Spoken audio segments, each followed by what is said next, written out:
Welcome to Let's Chat, the Tennessee Valley's premier show focusing on lifestyle and entertainment. Bringing you smart shopping tips, community events, and the newest trends. Now, let's chat. Good morning and thanks for joining us. It is Thursday, May the 11th. I'm Chip Chapman and we talked a moment ago about a new film premiere that is on the way. We're glad to have the director and producer of the movie Someday Soon joining us, and it is Pablo Mazarregos. I think I got that right. Pablo, good to see you. Tell me what inspired you to make this movie, and again, the name of it is Someday Soon. What's it all about and what was your inspiration?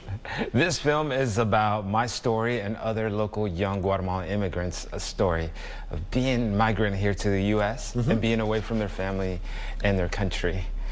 I was inspired because I'm a counselor here. I moved here about 9 years ago, and I serve a lot of immigrant families. And hearing their stories and connecting with other teachers and organization leaders, they're trying to serve this community that's grown pretty quickly. Sure. And largely here in our city, kind of really motivated me to create a tool. What are a couple of the more common threads for folks who have made that immigration from Guatemala?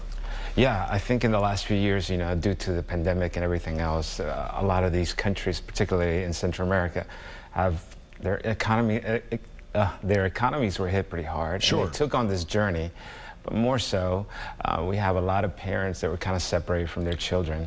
And so that's kind of what we're addressing here. We're delving into that longing that a lot of immigrant children have to be reconnected with their families.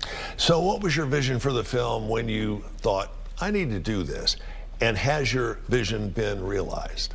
Yes, my vision, our vision in the production team has really been to create a tool that's going to foster hope in the lives of young and children Guatemalan immigrants here in our city.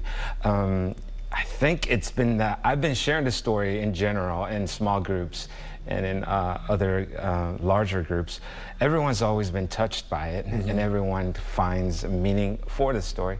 So this time I decided, hey, let's go ahead and actually produce this story. And it's been great. I'm really excited. We have a large number of partners that believe in what we're doing, particularly the Artsville, the organization here, who was pretty much the springboard in creating this production, and then a whole school of other organizations that partner with us. Tell me about some of the cast and crew involved in this production. Yeah, this is really cool because a lot of the production team is, not only are they creatives, but they're also living this theme out that we're addressing in the story. So we have folks like Jasmine LeBlanc, who heads the Ella Library organization here in Eastlake.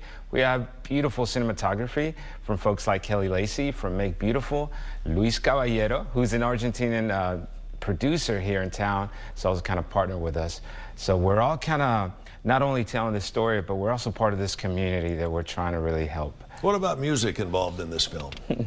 We have great music. I think overall the film is delving into a whole Guatemalan experience, which is, again, it's a large community that we have here. So not only do we highlight the music, beautiful music here, but also the beautiful sights of Guatemala.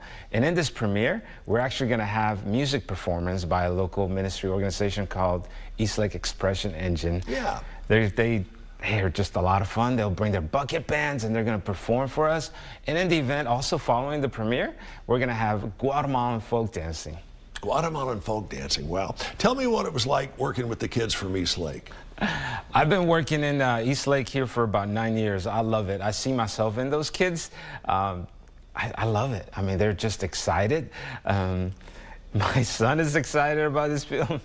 Every morning he's waking me up and telling me, hey, when is this going to make it to some stream platform? Because he's really excited. And it is on the way soon. When will this film be available for viewing, and how do folks get the chance to see it? Yes, so we're premiering it. This is our launching party happening this Saturday at Chattanooga Christian. And then from there on afterwards, we're going to be holding screenings around the community. Wow, very cool. Eventually, maybe it will make it to one of the streaming platforms. I think so. What is the ultimate takeaway message from this film? I mean, you had the idea, you conceptualized it, you saw it to fruition, and now you've seen it in its final form. What is the takeaway message that you want us who see the movie to leave with? My intention, my heart in telling stories has always been that, hey, stories create and foster a shared human experience. So the heart of the story is really the sense that someday soon, it's just the sense that someday soon our stories, those stories that embarrass us, that shame us, will have a new meaning to us. Yeah. The original title in Spanish is called Un Nuevo Pasado. It is a sense that we can make a new meaning to our past.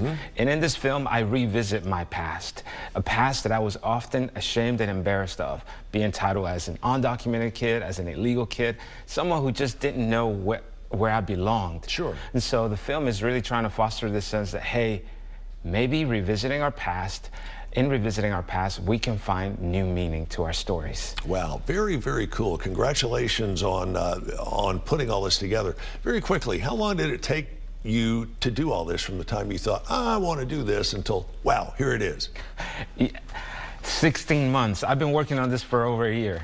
Wow. A lot of hard work, a lot of blood, sweat, and tears, no doubt, going into it. Pablo, all the best to you, and congratulations on the new venture. Find out more, check out the website, and again, it's going on this Saturday at the Chattanooga Christian School, starting at 4 o'clock. ResilientStory.org. That is ResilientStory.org.